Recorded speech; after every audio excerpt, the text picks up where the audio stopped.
tell you why. You're a rich guy. I'm a richer guy. One thing we're going to be demanding is we're going to be demanding respect from other nations. Canada, we have a tremendous deficit with Canada. We're not going to have that anymore. We can't do it. I don't know if it's good for them. As you probably know, I say you can always become a state. And if you're a state, we won't have a deficit. We won't have to tariff you, et cetera, et cetera. But Canada has been very tough to deal with over the years, and it's not fair that we should have a $200 billion or $250 billion deficit. We don't need them to make our cars, and they make a lot of them. We don't need their lumber because we have our own forests, et cetera, et cetera. We don't need their oil and gas. We have more than anybody.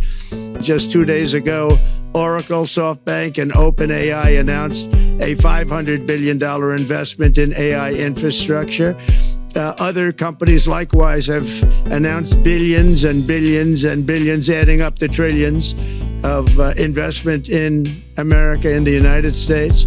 And it's also reported today in the papers that Saudi Arabia will be investing at least $600 billion in America. But I'll be asking the Crown Prince, who's a fantastic guy, to round it out to around $1 trillion. I think they'll do that because we've been very good to them. And I'm also going to ask Saudi Arabia and OPEC to bring down the cost of oil. You got to bring it down, which frankly, I'm surprised they didn't do before the election. That didn't show a lot of love by them not doing it. I was a little surprised by that.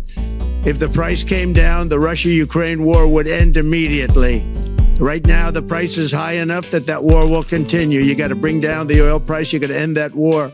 They should have done it long ago. They're very responsible, actually, to a certain extent, for what's taking place. Millions of lives are being lost.